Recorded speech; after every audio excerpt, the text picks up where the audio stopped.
Pronto.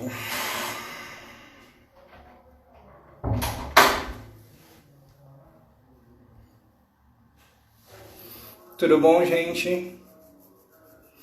Tem 0 pessoas na live, mas o pessoal já vai começar a entrar. Deixa eu mandar o link para convidar a pessoa.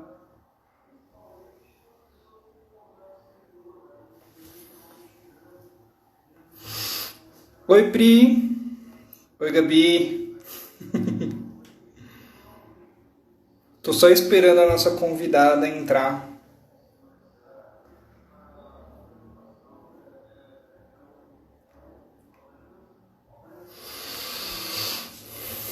Vamos ver.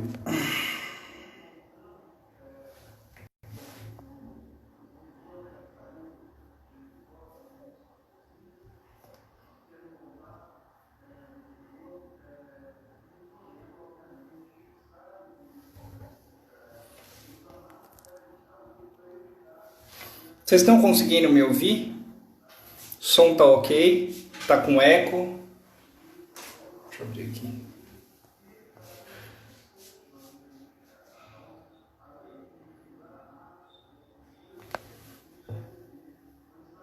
Se alguém tiver conseguindo me ouvir, dá um joinha e falar que o som tá ok. Ah, beleza.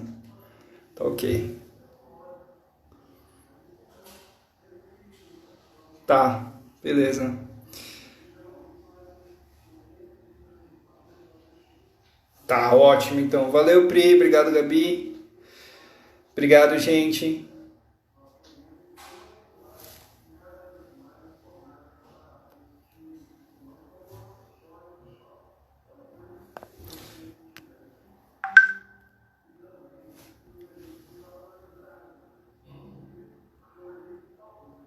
Pronto. Tô adicionando a Ju, vamos ver se ela entra agora. Aê! Deixa eu vir mais Consegui. Gente, vocês não ligam não, mas é a minha primeira live. Não minha primeira live que eu falo, mas a primeira live que eu hospedo e eu faço. Então, eu não sabia como ligar, enfim, essas coisas que marinheiros de primeira viagem enfrentam. Então, hoje a gente vai ter uma live com a Juliana Palma. Inclusive, se era minha irmã. Não, não é. A gente é muito parecido porque ela é minha prima. E sim, é nepotismo. Não, tô brincando, é porque a Ju tem um canal muito legal. Um canal não, tem um perfil no Instagram muito legal. E aí eu queria que ela se apresentasse, né? Melhor ela se apresentar, porque ela é psicopedagoga e ela é fundadora do Instituto Educação Positiva, é isso? Isso mesmo. Acertei. Então se apresenta aí, Ju, pro pessoal. Tá bom. Boa noite, gente. Bom, o Felipe já falou, ele é meu primo mais novo. E tem feito essa... eu vou me apresentar, mas vou falar de você primeiro. Tem feito esse trabalho bem legal nas redes sociais e eu admiro bastante. E, bom, meu nome é Juliana, eu sou mãe de 2 crianças, né, entrando aí na fase da adolescência, pedagoga, psicopedagoga, e montei recentemente o Instituto Educação Positiva, que trabalha com desenvolvimento em parentalidade e educação positiva. Muito legal, né? Obrigado pela parte que me toca, mas quem entende de internet mesmo é ela. E, inclusive, eu tive a ideia dessa live porque eu estava vendo um post dela muito interessante sobre a volta às aulas nessa quarentena. E, assim, o post foi meio polêmico, né? Eu gosto de coisas polêmicas. Eu falei, Ju, vamos fazer uma live porque, esse tema é muito interessante. E eu queria, então, te dizer, aliás, ouvir o seu parecer, então, o que você acha dessas voltas às aulas agora, nessa quarentena, quer dizer, que a gente está entrando no ponto máximo, assim, de contaminação, pelo menos de acordo com algumas pesquisas, e assim, o governo resolveu abrir, enfim, contrariar até as próprias regras que ele tinha estipulado, né, de fazer algumas fases, né, São Paulo ia ter que passar primeiro por uma fase amarela para depois poder reabrir as aulas. Quer dizer, já anunciou que mesmo a gente estando em uma fase vermelha, a gente ia reabrir em setembro, não importava as condições, né? Quer dizer, foi uma coisa assim que ninguém entendeu muito bem. E eu queria saber da Ju, o que ela acha disso. Eu, como mãe, eu acho isso... a gente tem que analisar vários contextos, né? Eu acredito que essa volta às aulas ela esteja acontecendo por uma pressão das empresas que precisam de seus funcionários de volta e os pais que não têm com quem deixar as crianças, né? Então as crianças precisam voltar para a escola. Outro ponto também são as escolas particulares que estão perdendo os seus alunos, porque os pais deixaram de pagar mensalidade, alguns tiraram da escola mesmo e colocaram na pública, e eles estão vendo que se continuar desse jeito, algumas escolas realmente vão deixar de existir. Então, muito mais do que uma necessidade de socialização, como muitos têm falado, né, que a quarentena está sendo prejudicial para as crianças, porque elas não socializam, na verdade, no meu ponto de vista, não é isso. No meu ponto de vista, é uma pressão das empresas mesmo em cima do governo para que reabra as escolas, para que elas não abram falência e que os seus funcionários possam voltar a trabalhar. Aí eles passam a mensagem de que é importante para a criança voltar para a escola, porque ela precisa socializar, ela precisa aprender. E, na realidade, não é isso que vai acontecer quando a criança voltar, porque ela não vai socializar. Né? Vão começar com, acho que 35% dos alunos, eles vão ficar separados, eles não vão poder ter contato físico, o toque, a conversa, a brincadeira, isso não vai existir. Então, no momento onde os pais, as famílias já se deram conta do quanto a escola e esse conteúdo, né, esse sistema conteudista é estressante para os alunos, voltar para a escola agora, nesse momento, só vai fazer com que os alunos gostem menos da escola, de ir para a escola, porque... Cria o efeito reverso. Exatamente. Sendo bem sincera, se você perguntar para qualquer criança o que eles mais gostam na escola, não é a matemática. É ver os amigos, é brincar com os amigos. Então, se eles vão para a escola e não vão poder fazer isso, imagine qual mensagem vai estar passando, né? Como que eles vão ter essa motivação para aprender se tudo é tirado, né? Antes eles tinham pelo menos essa interação social e agora nem isso eles vão ter mais. Entendi. Tem um alívio. E outra coisa que a gente estava até conversando antes mesmo, que é a questão dos professores, como é que eles vão também monitorar as crianças, porque as crianças elas ficam muito inquietas, né? Imagina você forçar uma criança primeiro com distanciamento social, né? Então colocar as crianças, principalmente as menores, né? Numa distância ok, assim, em relação ao contágio, e fazer elas usarem máscara o dia inteiro. Quer dizer, como é que fica para o professor, né, que já é uma pessoa sobrecarregada, monitorar essas crianças nesse momento? É impossível. Aí, mais uma vez, a culpa vai ser do professor, porque se uma criança for contaminada ali e contaminar as outras, a culpa vai ser do professor que não olhou essa criança. Então, quer dizer, os pais, eles se livram da culpa, a escola se livra da culpa e fica tudo para o pobre professor que está ali tentando dar o seu melhor em sala de aula. Mesmo com todos os problemas, mesmo ele estando preocupado em se contaminar, preocupado com seus filhos que eles vão ter que mandar para a escola também. Então, é todo um contexto que eu não sei se é essa palavra certa, mas é até violento.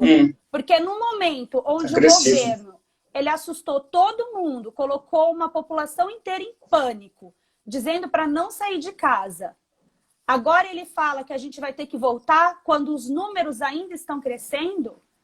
Isso é realmente, você falou a palavra certa, isso é totalmente agressivo, isso causa mais desespero ainda, né, nas pessoas, tanto nos professores, nos pais que se veem obrigados a voltar a trabalhar e naqueles pais que não vão voltar a trabalhar e têm possibilidade de ficar com seus filhos, se veem obrigados a mandar eles para a escola porque é obrigatório. Então, assim, eu não, nesse momento eu não consigo ver um sentido para isso. Eu não consigo ver sensatez nessa decisão. E assim, dentro dessa questão, né, porque tem muitos pais, né, você falou bem, meu, a galera assim tá com medo né, não só o governo, mas todo mundo tá apreensivo, porque ninguém sabe exatamente o que vai acontecer em relação às sequelas, né, tanto da quarentena quanto do próprio vírus. Então tem muita gente que, assim, eu já vi algumas matérias falando assim, tem pais que já tiraram os filhos mesmo da escola pública ou da escola particular antes mesmo de ser obrigatório a quarentena e assim, já deram como esse ano de 2020 perdido. Né? O que está sendo montado, o que está sendo fomentado no meio dos educadores em relação e dos próprios pais?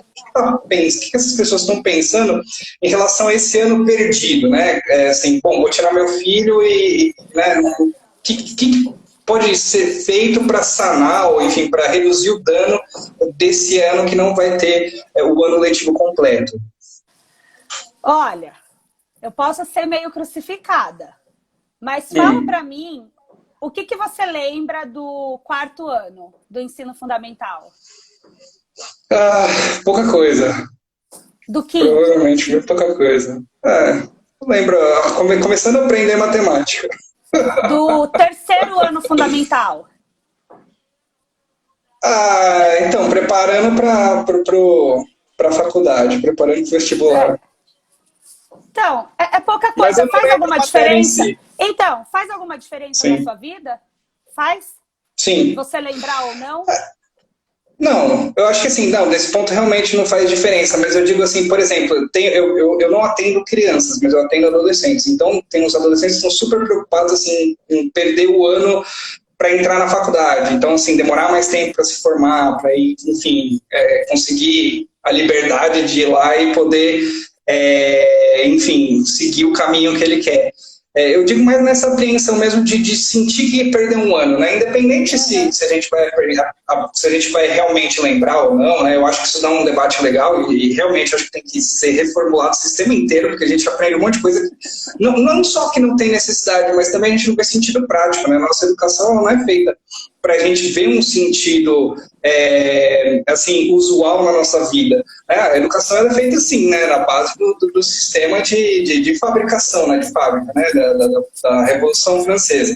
Então você vai aprender, vai formular fábricas de pessoas que vão reproduzir conteúdo. Né? Acho que isso aí dá um debate, mas eu digo a sensação pessoal mesmo, né, das crianças ou enfim, desses pais, como é que eles podem lidar bem com isso, né, é um ano, infelizmente todo mundo vai lidar com isso,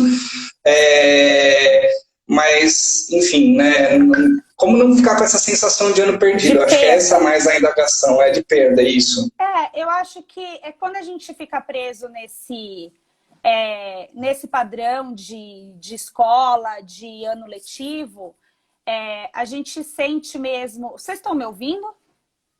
Tá, eu tô ouvindo perfeito. Tá. É que ficou meio mudo aqui, mas acho que é porque acabou o barulho aqui no fundo de casa e eu estranhei. As crianças. Quando a gente fica preso nesse sistema, né, de ensino, de escola, que as séries, tudo bonitinha, né, 1º, 2º, 3º, a gente acredita mesmo que é uma perda. Mas eu gosto de olhar o outro lado. Né? As crianças estão perdendo o ano, né? Os conteúdos que elas poderiam aprender, mas elas estão ganhando muitas habilidades, porque elas estão vivenciando um momento histórico. Né? Elas estão aprendendo, por exemplo, eu vou dar um exemplo aqui de casa. Os meus filhos, eles estão aprendendo que eles não estão indo para a escola, mas eu continuo trabalhando. Então, eu preciso da colaboração deles, eu preciso do silêncio, eu preciso que eles me ajudem com a louça, eu preciso que eles me ajudem com o cachorrinho, que faz xixi, cocô, então eles vão lá, recolhem. Então, eles estão adquirindo esse senso de comunidade, de responsabilidade, de cooperação. E isso não aprende na escola, muito. Né? Porque na escola você também não tem muito tempo, é aquele conteúdo e pronto. Então, assim, a gente precisa olhar o outro lado da moeda. Eles estão perdendo conteúdos, mas eles estão ganhando muitas habilidades, eles estão ganhando responsabilidade, consciência. Hoje, a Lívia, a filhinha do Rafa, você conversa com ela sabe o que é vírus, ela sabe que não pode mais pegar coisa do chão, ela sabe que existe uma doença, que ela precisa tomar cuidado, e ela tem só 3 aninhos. Então, olha o tanto que essas crianças e nós mesmos estamos aprendendo com isso, né? Quanta coisa a gente não simplificou na nossa vida, né? Quanta coisa a gente teve que mudar e dar mais valor. E perceber que não era tão importante, por exemplo, ir num shopping todo final de semana, tá comprando coisa, tá indo comer fora. Então, a gente tem o lado ruim dessa quarentena, é óbvio, o isolamento, a gente fica mais sedentário, a gente fica com saudade da família, mais sensível, mas também tem esse lado de desenvolvimento pessoal mesmo, desenvolvimento da consciência e desse viver em família novamente. Então, a gente pode olhar como uma perda, mas pode olhar também como um ganho. Olha, é muito interessante, né? Eu acho bacana. É uma coisa que eu acabo falando, né, em consulta, mas é bacana, assim, quando a gente tem exemplos práticos que nem você está trazendo. A Camila, ela está falando aqui não foi uma pergunta, né? Fui ver se era uma pergunta, eu estava lendo, mas parece que ela está dizendo que em Toronto, no Canadá, em relação à volta às aulas, eles cogitaram 3 possibilidades, né? As crianças, elas podem ir para a escola 3 dias da semana, e os outros dias fazer online. E os pais que estão mais inseguros farão os filhos terão as aulas online todos os dias. Né? Bom, Toronto é um país, é uma cidade, um país de primeiro mundo, eles têm, enfim, até possibilidade de fazer coisas mais estruturadas, né? Mas apesar disso, também não acho uma coisa de outro mundo para a gente poder realizar aqui em São Paulo, ou no Brasil como um todo. Só que eu fico pensando, qual que é a diferença, né, para uma doença que ela se espalha tão rapidamente, qual é a diferença de você ir 3 dias online, 3 dias presencial e 2 dias online? Né? O contato, principalmente com as crianças, vai dar no mesmo. Não faz muito sentido. E por isso que eu falo que é mais uma pressão das empresas, das escolas. Toronto, acho que o sistema público é muito forte, não é como no Brasil, que tem muitas escolas particulares, né? Eu não sei direito como que é lá. Sim. Mas eu acho que é mais uma pressão das empresas, das escolas, que são empresas, das escolas particulares, e até de alguns pais também. Porque tem alguns pais que, na verdade, eles falam assim, desculpa, não quero, né, ser generalista, mas tem uns pais que, na verdade, eles estão estressados, eles não estão mais aguentando lidar com esse conteúdo escolar, eles não estão mais aguentando essa responsabilidade, e aí eles querem transferir para a escola, né? Sim. Então, porque não faz sentido realmente, é igual essa volta às aulas aqui no Brasil. Vai começar com 35% dos alunos, vai ter revezamento, mas, gente, não tem sentido, né? Pode continuar no online, mas ser dado de uma forma diferente do que vem acontecendo, pelo menos na escola das crianças. Eu percebi que mudou a forma, mas não mudou a forma de passar o conteúdo, mas não mudou o conteúdo. Então, continuaram provas, aquele negócio maçante que realmente, né? A minha filha está no 6º ano. Eu falo, eu não tenho capacidade nenhuma de ajudar a minha filha, principalmente em matemática. Eu tenho que tudo pesquisar no Google, porque eu não lembro mais.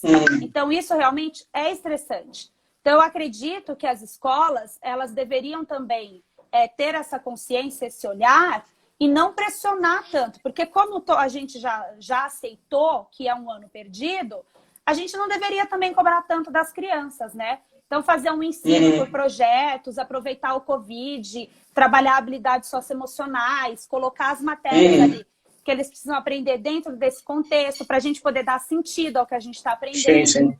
Então, é toda uma revolução aí que precisa acontecer, e eu espero que essa pandemia, que se tiver que trazer algo de bom para a gente, traga essa revolução no ensino.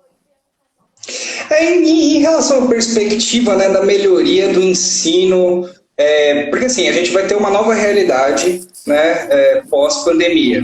Né? A gente ainda não tem certeza quando vai sair, muito provavelmente quando tiver um tratamento adequado ou tiver uma vacina, né, enfim, que vier primeiro, mas a gente não tem perspectiva. Então a gente está falando, né, daquela questão da nova realidade, o que seria a nova realidade, mas qual que são as perspectivas, já que você entrou nesse assunto,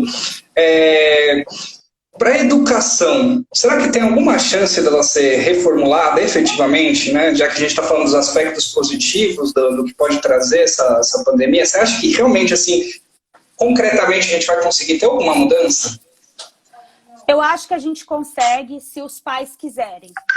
Porque hoje no Uhum, Brasil, se você for olhar as escolas públicas, o que eu fiquei verdadeiramente muito assustada, dentro das escolas públicas, o poder de autonomia do professor em sala de aula é muito maior. Então, o uhum, professor, ele consegue adequar a sua aula da forma que ele acha mais justo. Inclusive, eu conheci muitos professores de escola pública que têm feito um trabalho maravilhoso. E existe a escola aberta em São Paulo, que trabalha com... Ela não dá provas. Ela não dá prova, é projetos. E saiu uma sim. menina de lá e foi para Washington apresentar um projeto dela para a NASA. E a Nossa. NASA está estudando esse projeto da menina. Então, olha que interessante isso. Só que nas escolas particulares, eu falo assim que os pais eles querem ver valer cada centavo gasto na mensalidade que ele paga para a escola. Então, eles querem ver isso em Uhum. forma de conteúdo. Então, para os pais, quanto mais conteudista é a escola, para eles é melhor. Só que, na verdade, não é melhor. Nossa. É pior. Pode falar. Sim, sim, sim. Não, é que isso me lembrou do colégio, né, que eu fiquei no primeiro colegial. Assim, eu sempre conto essa história porque é uma história que ela mexeu muito comigo. Você falando de conteudista, né? Eu estudei num colégio que era considerado um dos melhores colégios de São Paulo, o Agostiniano Mendel. Vou até falar, não tem problema. E ele era desse sistema, era um colégio de padres, e eles tinham um sistema que eu achava um absurdo, eu já achava um absurdo naquela época. Eles faziam o seguinte, eles pegavam os alunos e eles ranqueavam esses alunos, acho que, se eu não me engano, tinha 7 salas no primeiro colegial. E eles ranqueavam todos os alunos e colocavam com as notas melhores nas primeiras salas, porque na época da prova, né? Colocavam na primeira sala e com as menores notas na última sala. E o que eu me lembrei muito, eu sempre ficava ali pelo meio, né? Mais ou menos. Mas assim, o que me chamou a atenção é porque tinha uma menina que ela era quietinha e você via que ela tinha um tempo de aprendizagem diferenciado das outras pessoas. Ela não tinha nenhum tipo de problema cognitivo em si, mas ela tinha um outro tempo de aprendizado. E a alegação, os próprios coordenadores passavam e falavam assim, não, a gente faz esse sistema que é para vocês não colarem, para vocês se esforçarem mais e estudarem. Quer dizer, então, é basicamente assim, ó, os burros vão ficar lá nas últimas salas e os primeiros, né, vão ficar lá, porque fazer essa diferenciação. E aí eu vi, a primeira vez que eu entrei em contato com isso, essa menina que eu citei, ela descobriu que ela ia ficar na última sala. A menina não parava de chorar, porque ela não sabia como que ela ia contar para os pais dela que ela ficou na última sala, e mesmo assim que ela falava, nossa, mas eu estudo e não sei o quê. Quer dizer, não, o tipo de ensino que assim, é conteudista mesmo, que é considerado uma escola muito boa, mas no fundo, o que ela produz para a sociedade de sujeitos que se sentem totalmente incapazes, ou vão criar sujeitos extremamente assim, né, de certa maneira até maníacos, né? Assim, pessoas que vão ficar extremamente neuróticas, vão, né, virar lá nos estudos e tal, e também pode até tirar um pouco de qualidade de vida das pessoas e vão produzir esses sujeitos extremamente inseguros, né? Porque, poxa, você é taxado desde a escola de que você tem que ficar no lugar das pessoas onde ninguém, enfim, tem nem vontade de colar de você, cara. Que estrago que isso não faz para as pessoas. E isso que a gente tem de referência de boa educação, né? É isso que eu queria trazer. A boa educação, na Exatamente. verdade, é um colégio que, meu, assim, você está colocando teu filho para adoecer. E eu acho isso muito louco.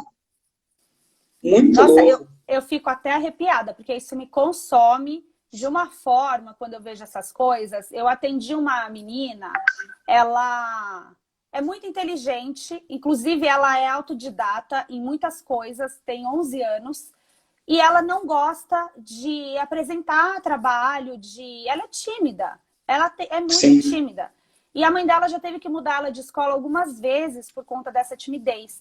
No começo, a mãe vai, conversa com a escola para conseguir o aluno, promete um monte de coisa, e depois não acontece nada disso, né? E a menina, ela foi se sentindo cada vez mais inadequada e triste, sozinha, porque ela não consegue, né, lidar com essa situação, é muita pressão para ela. E aí veio a pandemia e essa menina ficou muito feliz. Ela está muito feliz com o ensino online. Ela está assim, realizada, porque ela não precisa mais passar por essa situação constrangedora para ela. Então, a escola conteudista, tem um vídeo, eu postei hoje até, acho que é Prince, e ele fala um monte de coisa tão legal, e ele fala assim que, primeiro de tudo, você não ensina um peixe a escalar árvore, né? Então, assim, você não julga a inteligência de uma pessoa pela habilidade comum de todos, né? Porque cada um ali tem uma habilidade. E a outra coisa que ele fala, que eu achei super interessante, é que imagine se um médico desse o mesmo remédio para todos os doentes. Muitos iam morrer, porque não está sendo medicado adequadamente. Sim, e sim. é isso que o ensino faz. O ensino, ele dá o mesmo ensino para todas as pessoas com habilidades diferentes, com focos de vida diferentes, né? Por exemplo, eu nunca consegui aprender matemática, química, física, porque eu não gosto, eu não via sentido, na verdade. Hoje não, hoje para as coisas do dia a dia, lógico que a gente faz e aprende, mas eu não via muito sentido. Por outro lado, biologia, até história, quando o professor contava muito bem a história, né, do Brasil, eu já me interessava. Então, assim, cada aluno tem uma habilidade diferente e a gente precisa explorar essa habilidade. Só que a gente não explora isso quando a gente dá uma prova ridícula, porque as provas são ridículas de múltipla escolha. Tipo assim, a prova já é ridícula. A múltipla escolha é mais ridícula ainda, porque eles ainda fazem pegadinha e você não tem a oportunidade, mesmo que você não tenha a resposta correta, você não tem a oportunidade ali de escrever sobre o que você sabe. Então, assim, ou eu sou inteligente porque eu decorei tudo, ou eu sou um burro porque eu não decorei nada. Então, assim, o que isso avalia? E outra coisa, você falou dessa menina que ficou desesperada que ia para a última sala. Vocês já pararam para pensar no desespero das crianças quando elas têm que contar alguma coisa desse tipo para os pais? Porque vocês já imaginaram o que elas passam em casa? Elas apanham, elas ficam de castigo, elas são humilhadas. Os pais não percebem isso, mas eles acabam humilhando. Reprimido na escola e reprimido em casa. Exatamente. Como que esse adulto ele cresce e se desenvolve?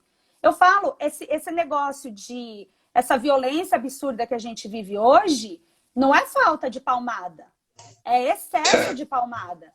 Então, assim, porque a criança ela só modela o que ela aprende. Então, se você cria humilhando, batendo e castigando, o que ela vai aprender? Qual a referência que ela tem de resolver problemas? É fazendo isso. Então, acho que tá tudo, né, ligado. Hoje eu estava fazendo uma consultoria de mentoria, né, para o Instituto, e eles pediram que eu separasse o nicho. Né? Falou assim, não, ou você quer trabalhar com professor ou você quer trabalhar com pais. Eu falei assim, isso para mim é impossível. Porque não tem como você falar com um e não falar com o outro. Porque quem está envolvido ali é a criança. E o nosso papel é acolher essa criança. E se para acolher essa criança a gente tem que falar com os dois, a gente vai falar com os dois. Sim. Cara. Você vê...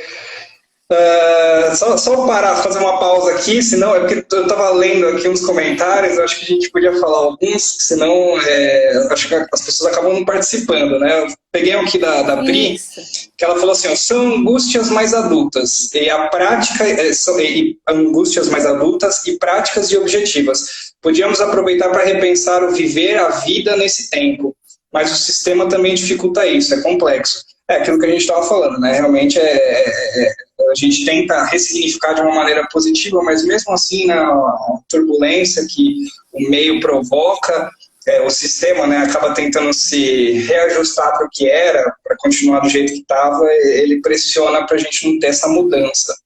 E aí tem aqui o Enck, ele diz, há uma confusão entre os conceitos de ensino e educar. A educação é constante e ininterrupta. Já o ensino é apenas a indução de conhecimento, que é de novo aquilo que a gente está falando. Não foca nas especificidades de cada criança, de cada nicho, né, de como cada um vai aprender. os conteúdos. Pode ser ressignificar. Se alguém tiver alguma pergunta, já manda, tá, gente? Que aí a gente faz elas aqui. Eu estou passando o chat, tem bastante, até que tem bastante gente se falando aqui. Muito legal o tema. E na particular, os pais são clientes, então, já sabe, a pressão acaba sendo forte para muitas tomadas de decisões. Realmente, aquilo que a gente também estava falando, né? Tem pais que querem despachar as crianças, não tem jeito. Exatamente. E a educação, ela só muda quando os pais tomarem consciência de que ela precisa mudar. Vai mudar através dos pais. Enquanto eles exigirem conteúdo, as escolas que são empresas, elas vão dar o conteúdo, porque elas não querem perder cliente. Então, entrando já nisso, né, eu já queria entrar nesse assunto, mas eu acho que antes de entrar no assunto das particulares, porque tem um outro lado que acho que a gente precisa também falar, né? Mas aqui, eu tinha feito a divulgação e algumas pessoas mandaram pergunta. Aí teve a Valéria, que ela mandou um relatinho, né, que eu vou ler, que eu achei interessante. E ela falou assim, ouvi de um pai a semana passada o quanto ele poderia ficar mais tempo com o filho em casa, mas que ele prefere que o filho volte para a escola porque o ambiente em casa tem começado a ficar tóxico. Achei interessante. Ele disse que em casa, por mais que ele e a mãe façam atividades, eles continuam trabalhando. Então, vira e mexe, o filho vai para a TV, vai para o tablet, quase que é um esforço para ir dar uma andada no quarteirão. Com isso também, ele percebe que o isolamento tem feito muito mal. Me descreveu uma cena do encontro de uma coleguinha de escola que mora no mesmo condomínio, quando viu o filho dele e o abraçou e começou a chorar. Então, acho interessante falar um pouco do aspecto emocional das crianças que estão em casa com os pais, trabalhando, e que realmente a escola é referência das atividades, dos encontros sociais, do lúdico, do desenvolvimento, mesmo em uma pandemia. Como balancear e equilibrar a necessidade com o momento atual. Quer dizer, né, olhar as necessidades das crianças, né, porque a gente está falando assim do ponto de vista dos pais, a gente está também observando as crianças, mas a gente tentar entender a cabecinha dessas mini pessoas, né? Como é que elas estão sentindo esse distanciamento, ficar longe do coleguinha, ficar longe dessas atividades, né? Já que não é só o pai que está lá empurrando, mas e essas crianças que vão lá também como um referencial de contato. Como é que elas estão sentindo? Como é que você está sentindo que essas crianças estão reagindo? Eu vou falar a experiência que eu tenho aqui em casa, né, com os meus filhos. O Arthur vai ficar bravo se ele escutar, mas ele não tinha o costume de roer unha e ele adquiriu isso, então ele rói unha que até machuca os dedos agora. Passa realmente muito tempo jogando videogame, isso é uma coisa que a gente vem trabalhado, porque as crianças no videogame, muito tempo, elas ficam mais agitadas. A gente no home office, quem está fazendo home office também, fazia uns 10 dias que eu não conseguia dormir, porque eu passo muito tempo no computador e essa luz, ela acaba estimulando o cérebro e a gente não consegue se desligar, né? Então acontece o mesmo com as crianças. Mas aí o Arthur, numa crise de raiva, quebrou a tela do computador dele, ficou sem, e agora tá, para você ver o nível de estresse que as crianças estão. Então agora, sem o computador, ele tá mais participativo aqui com a gente. Os amiguinhos, conversando com as mães dos amiguinhos deles, teve uma que me falou uma coisa que me chamou muita atenção, que foi que o filho dela, no meio da tarde, apagou toda a luz do quarto e foi dormir. E ele não tinha esse costume. Aí ela achou até que ele estava doente, com febre, e ele falou assim, não, mãe, aqui não tem o que fazer. Então ele começou a dormir muito durante o dia. E aí, como nós somos amigas, a gente decidiu que era hora de colocar essas crianças para se encontrar e brincar. Até comentei com você, então a gente toma todos os cuidados. A gente, quando eles estão em casa jogando videogame, que precisa ficar muito próximo, de máscara, ou quando vão fazer outra atividade, a gente deixa tirar a máscara, abre toda a janela e fica prestando atenção ali neles, porque eles precisam ter esse contato. Isso tá doloroso para eles também, né? Então, algumas crianças estão comendo demais, estão realmente viciadas nos eletrônicos. E a gente precisa... Outra coisa que a gente precisa entender é que a escola não é um ambiente que eles vão socializar. Não é. É muito mais admissível e menos perigoso você chamar um amigo para ficar na sua casa com seu filho, ou para dar uma volta, ou para ir no parque. Outra coisa curiosa, né? O shopping abriu, as escolas vão abrir, os parques públicos, nada até agora. Pelo menos até a última notícia, parece que não iam abrir ainda. Então, assim, por que ainda não chegou na fase de abrir. Eu vi isso. Mas o shopping, por 4 horas, eles abriram, né? Parece que a ideia é realmente acumular o máximo de pessoas. Sim. Só fazer um parênteses, desculpa, Ju, é que eu vi uma notícia absurda essa semana, que um shopping abriu para passagem de carros. Então eles abriram as lojas tipo como se fosse um drive-thru, né? Assim, então você passava com um carro dentro do shopping. Quer dizer, eles resolveram pegar um shopping, um lugar fechado, e colocar um monte de carro liberando monóxido de carbono. Quer dizer, faz um puta do mal, mas umas ideias absurdas. Eles têm até uma certa criatividade para reabrir uma coisa que é comerciária, mas, poxa, uma coisa que é para qualidade de vida, para tentar ver com uma estruturação, ninguém pensa, né? Então, poxa... Exatamente. E shopping que é super fechado, né? Um shopping normal, você vai circular com ar-condicionado, a exposição para o vírus é muito alta do que um lugar ao ar livre, aberto, né? Um parque, por exemplo. Exatamente. E o que me deixa mais chocada, que eu falo assim, que às vezes eu tenho a impressão que eles se reúnem para eleger a ideia mais idiota. Fala assim, ó, quem tiver a ideia mais idiota, fala que vai ser essa que a gente vai usar aqui. A gente vai eleger essa. Eles abrem um shopping por 4 horas. Então, assim, todo mundo vai no shopping durante essas 4 horas, né? Então, é óbvio que ele vai encher mais. Em vez de deixar aberto aí o dia inteiro e limitar o número de pessoas. Mas, enfim, eles abrem isso e não abrem parques. Aqui na frente da minha casa eu tenho um parque fechado, que eu poderia levar as crianças ali para dar uma volta, mas eu não posso, porque está fechado. Então, eu levo na rua ou eu trago para dentro de casa. Então, assim, fica muito claro para mim que ninguém está preocupado com a criança. Porque se estivesse preocupado com o bem-estar da criança, iriam tomar outras medidas. Mas quando fala em abrir a escola, porque as crianças precisam socializar, desculpa, mas para mim isso não faz sentido. Porque elas não vão socializar. Sim. Elas vão viver igual elas vivem em casa, só que vão estar na escola. E pior ainda, porque elas vão ter que estar de máscara. Sim, sim.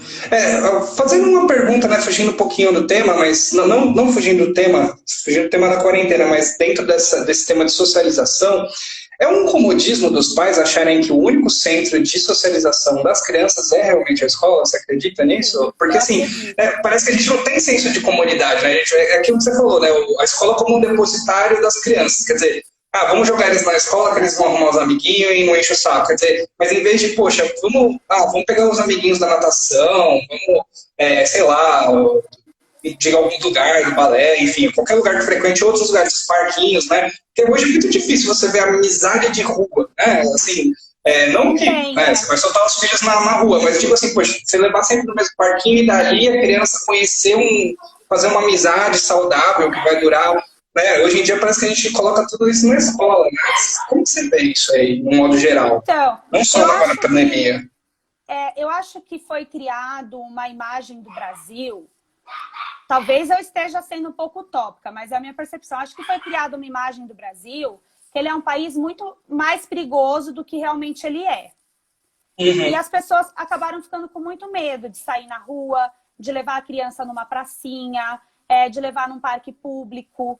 E tem perigo, mas existe em qualquer lugar. A minha amiga, ela foi assaltada na França. Ela nunca foi assaltada no Brasil e ela foi assaltada na França. Então, assim, o perigo existe em todo lugar, a gente tem que estar atento. Mas não é por isso que a gente vai deixar de estabelecer na criança esse senso de comunidade e também perder esse senso de comunidade.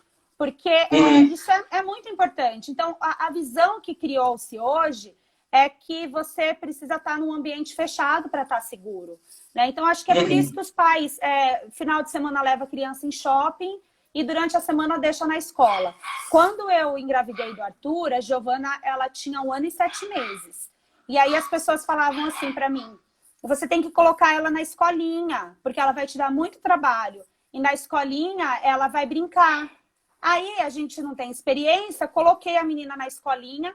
Para mim era uma tortura, porque eu tinha que sair com o bebê recém-nascido, levar a Giovana para a escola, buscar, aquela menina chorava, a escola, ela tinha 2 anos quando o Arthur nasceu, ela tinha 2 anos e 4 meses, é isso. Ela tinha apostila. Por que uma criança de 2 anos precisa de apostila, precisa de aprender conteúdo, elas têm que brincar.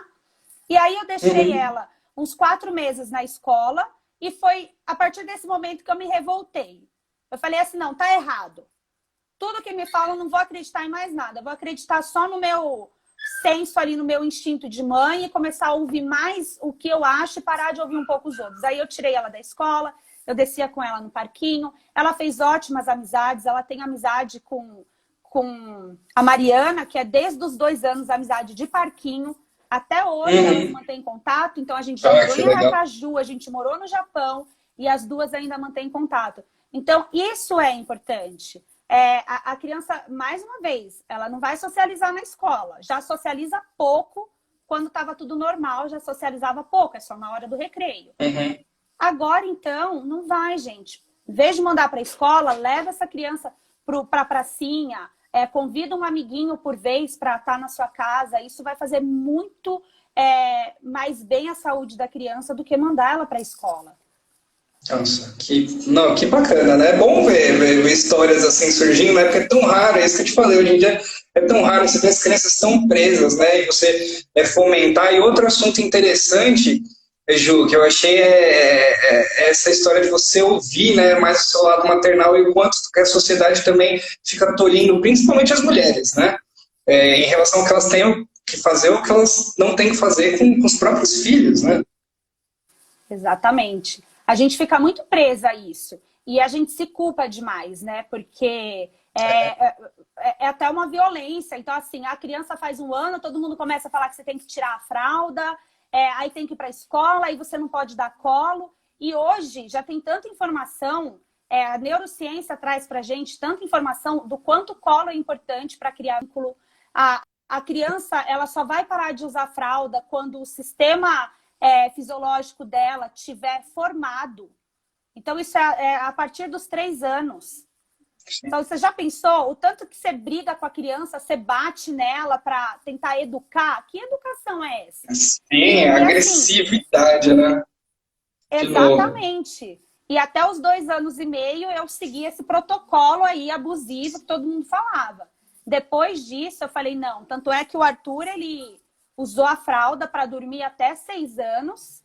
E eu contava para os outros, todo mundo achava um absurdo, mas para a gente era maravilhoso, porque eu não brigava com ele não se sentia envergonhado e estava tudo bem, todo mundo feliz.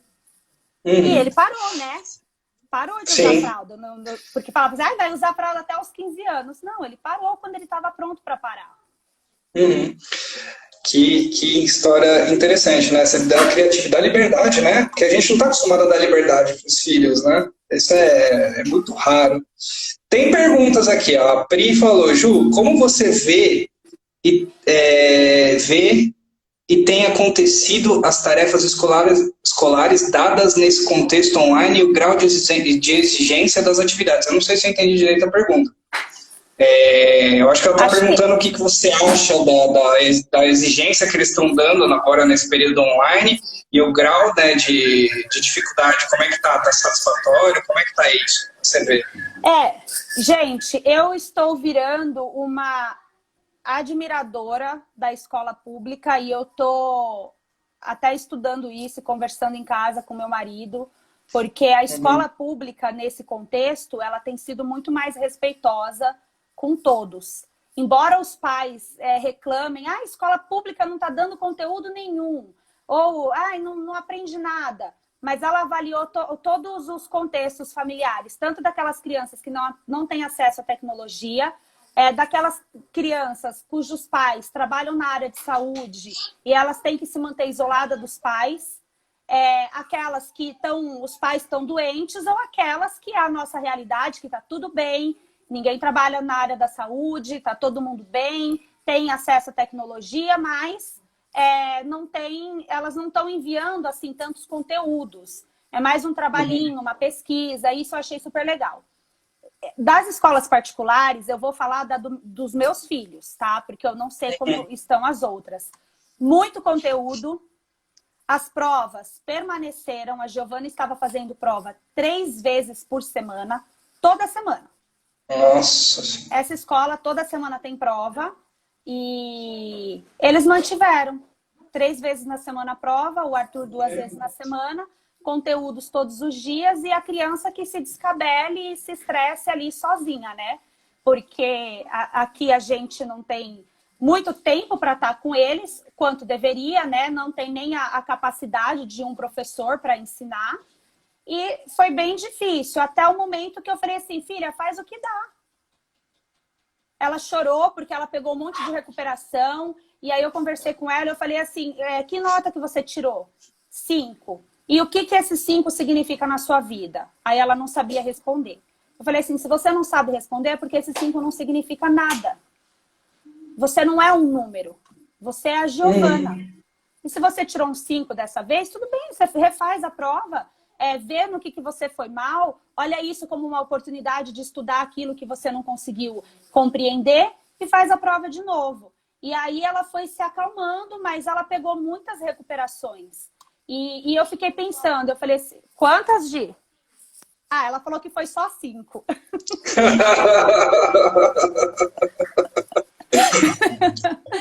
Então, Giovana assim, fazendo participação involuntária. Isso. Então, assim, é uma coisa assim, fora do comum que eu entendo que são uma empresa que precisa manter ali a qualidade, né, para os pais e tudo mais, mas eu também penso que poderia ter tido uma flexibilidade maior e ter tido um olhar mais sensível. Mas, por outro lado, no grupo de pais que eu participo, os pais reclamam, né? Então, se a escola não passa conteúdo, eles reclamam. Porque, mais uma vez, eles querem ver valer cada centavo ali pago na mensalidade. Entendi, Ju. O que eu queria voltar a falar, né, que eu tinha falado das particulares, né, porque assim, a gente tem que também dar uma olhada no outro lado. Eu queria trazer essa questão para a gente também poder refletir, porque eu estava vendo uma matéria, foi acho que em maio, junho, mas parece que 80% das escolas, principalmente das escolas infantis particulares, elas estavam em risco de falência, né? E aí eu vi o protocolo, né, que São Paulo divulgou, o governo divulgou para poder fazer a reabertura das escolas, e tinha mais de 60 medidas, né? E até peguei um trecho aqui, inclusive, a escola teria que oferecer água não no bebedouro, mas garrafinhas d'água, não sei se ainda está valendo isso, mas enfim, estava lá entre as 60 medidas, sabão, álcool gel, enfim, suspender as atividades coletivas, medir a temperatura, enfim, ia ter que montar um esquema tão grande, quer dizer, essas escolas já estão a um ponto de falir, né? E aí você coloca mais medidas que vai ter um custo maior, quer dizer, essas escolas já estão à beira da falência. Como é que você vê essa crise do ensino particular? Como é que você acha que eles vão sair disso? Como que eles vão manejar isso? Então, eu acho que eles vão ter que se renovar, né? Eu não sei como vai ficar isso, mas olhando como empresa, realmente acho que o mais prejudicado foi mesmo as escolas particulares da educação infantil, porque Sim, realmente não existe uma necessidade real da criança estar matriculada. E as mensalidades, elas são exorbitantes, né? Então, assim, tem escolas que custam R$3.000. Então, é óbvio que numa situação onde o seu filho não está indo para a escola, ele não precisa necessariamente estar numa escola, você vai parar. A primeira coisa que você vai cortar é o que é desnecessário, né?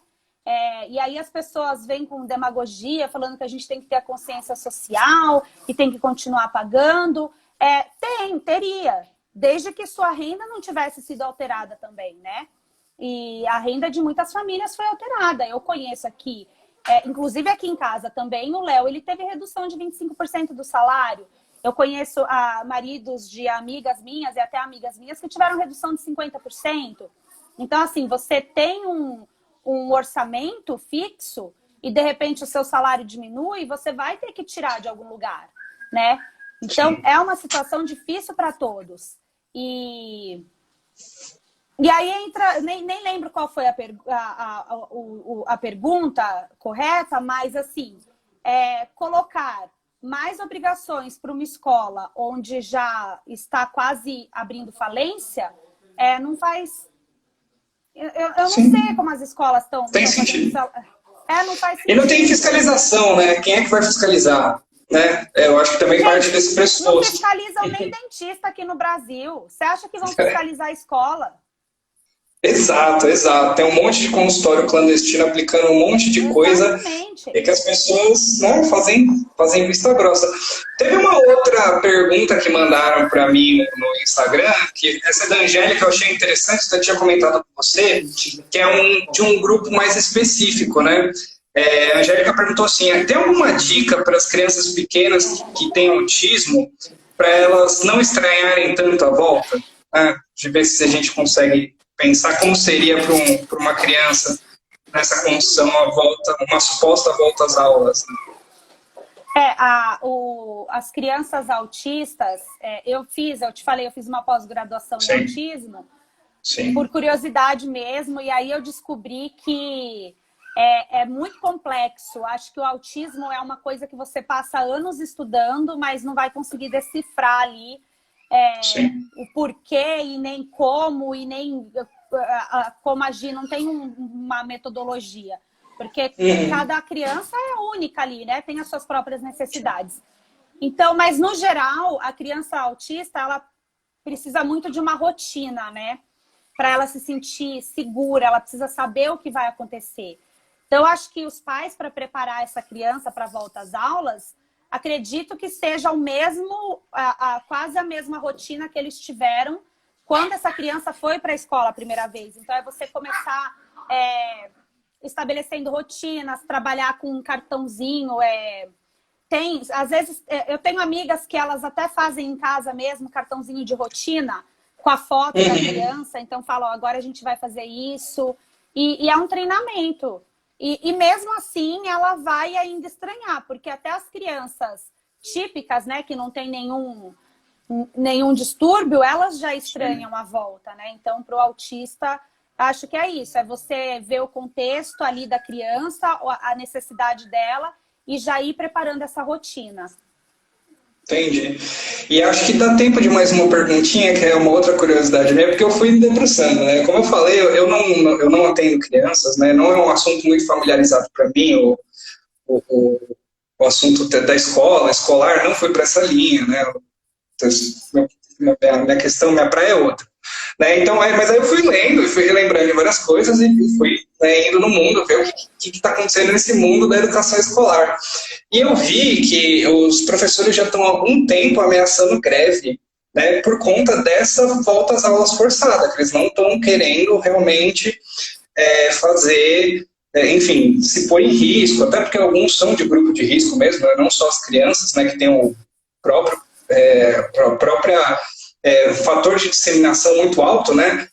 Porque Isso. são, na maioria, assintomáticas, então eu vou passar para todo mundo que está em casa, mas os professores né, enfim, os coordenadores, eles também são muitos são grupos de risco, né? Então eles não estão querendo voltar. O que você me fala desse movimento? Como é que está sendo? Você tem informação? Eu não apurei muito, só vi que tinha um movimento. Eu não tenho tanta informação, mas eu participo de alguns grupos, né?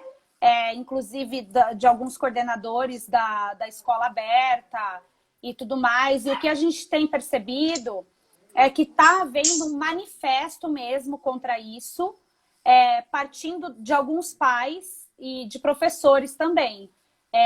Um manifesto mesmo contra essa volta às aulas. E que eu super apoio. Uhum. Acho também que não deve acontecer nesse momento. Se desde o início a prescrição é que a gente permaneça em casa, então vamos permanecer em casa. A gente já está em julho, já passou mais da metade do ano. Então, para que mexer nisso agora, quando a gente ainda nem abaixou os números de contaminação? E a gente sabe que Sim. esses números que a gente tem hoje, eles são muito menores do que os reais, porque é só uma pequena parte ali que é testada, que entra para, como que fala? Para estatística. Para as notificações, a estatística está muito subnotificado. Exatamente. Eu mesma, quando eu tive chikungunya, eu não entrei para estatística, porque eu fui no hospital particular e eles cobravam R$ 600 para fazer o exame. Então, eu acabei não fazendo, porque ainda demorava 2 semanas para ficar pronto. Eu acabei não fazendo. Então, assim, por aí você já tira, né, como que é falho esses números, como eles são falhos. Então, eu super apoio e eu acho que não deve voltar. Os pais que podem ficar com seus filhos em casa, fiquem. E se for precisar brigar, a gente briga, porque eu já falei, os meus filhos esse ano, eles não voltam. Bacana. É isso que eu tava querendo mais essa conclusão mesmo em relação a isso. Né, eu também, assim, eu apoio pelo que você está explanando, pelo que eu já tinha visto, né, sem condições, cara, né, e assim, hoje em dia os professores, eles são uma classe extremamente subvalorizada, né, a sociedade como um todo parece que não está entendendo qual é o papel fundamental deles, e ainda assim, além de serem subvalorizados, estão no front, né, quer dizer, são as pessoas ali que vão lidar com um monte de gente, né, dali, no contato pessoal, e super, assim, se arriscando, né, às vezes não se arriscando mais do que o pessoal da saúde, mas eu digo mais no sentido de que às vezes não vai ter os mesmos equipamentos, né? Exatamente. Tudo bem que no Brasil a gente sabe que é a realidade, né? Até de quem vive na saúde sabe que não tem equipamento para todo mundo, mas os professores, né, com uma máscara de pano, né? Você vê qual é o equipamento que as pessoas precisam. Eles não têm os mesmos equipamentos e nem o mesmo acesso à saúde, né? Sim, não tem o mesmo acesso, exato. Exato, então assim, é bem complicado e a gente tem que entender que eles também têm seus filhos, eles também têm a sua família e, enfim, acho que a gente nesse momento tem que apoiar os professores, apoiar a decisão deles também de se for fazer greve, manifestação e entender que é uma parceria, não existe educação sem a família, não tem, a gente precisa estabelecer essa parceria com os professores. Sem a família e sem a comunidade, né? Exatamente. Sem a família e sem a comunidade, né? Acho que a gente não se envolve. Aquilo de novo, né? Terceirizar tudo. A gente terceiriza para o professor, né? Educação moral, todas as educações, óbvio que também, né?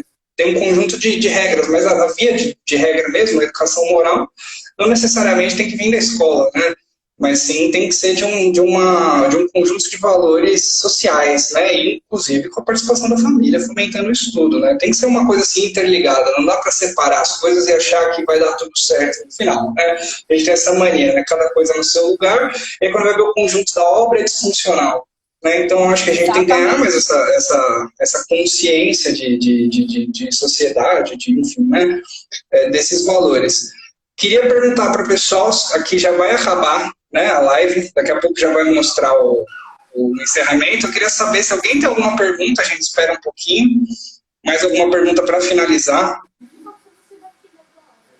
Última chance, hein, gente? Vamos ver se alguém... Deve ter passado umas perguntas, tinha muita gente conversando no chat, achei interessante. Tinha bastante. Eu também não consegui acompanhar tudo. A educadora positiva está confirmando o nosso pensamento aqui, novamente a questão dos pais na particular. A escola particular está exigindo muito porque os pais demandam isso, querem ver o dinheiro bem usado, é o que a gente tinha falado. Uhum. Bom, é isso, gente. Então, eu vou deixar aqui esse tempinho final, já que não tem pergunta. O pessoal ficou tímido. Tinha outras perguntas que tinham me mandado, né? Mas, assim, como elas já foram respondidas, essas perguntas já foram respondidas com a nossa conversa, não tem necessidade da gente ser redundante. Então, eu deixo aí para a Ju encerrar, falar o que ela quiser aí de final. Se ela quiser falar mais alguma coisa que ela achou que faltou. Eu quero pedir esse apoio das famílias, dos pais, me ajudar a levantar essa bandeira de realmente promover uma mudança significativa no ensino, porque a gente já percebeu que do jeito que está não dá para continuar, mas essa mudança ela não vai partir de cima, né? A gente não pode esperar do governo, esperar que alguém faça por nós, vai partir da gente. Então é isso, eu queria pedir esse apoio, tenho trabalhado bastante, tenho sido também muito desacreditada nisso, falando que é um projeto muito grande e que é impossível, mas eu falo que a gente não sonha sozinho, a gente sonha em comunidade também, né? Exato. É esse recado, esse pedido, esse grito aí de manifesto pela educação. Ah, é maravilhoso, Jo. Eu agradeço muito, viu, sua disponibilidade por ter feito isso, ter aceitado de primeira. Ah, foi Adorei ótimo. suas palavras, o encerramento aí, fantástico. Vamos apoiar o pessoal que está aí na frente da educação. Vamos olhar para as crianças, né? Porque eu acho que a gente não tem, né? A gente desensibilizou o nosso olhar. Né? A gente não presta tanta atenção. A gente acha que as crianças têm que aceitar as coisas, enfim, porque a gente tem mais experiência, que a gente é mais velho.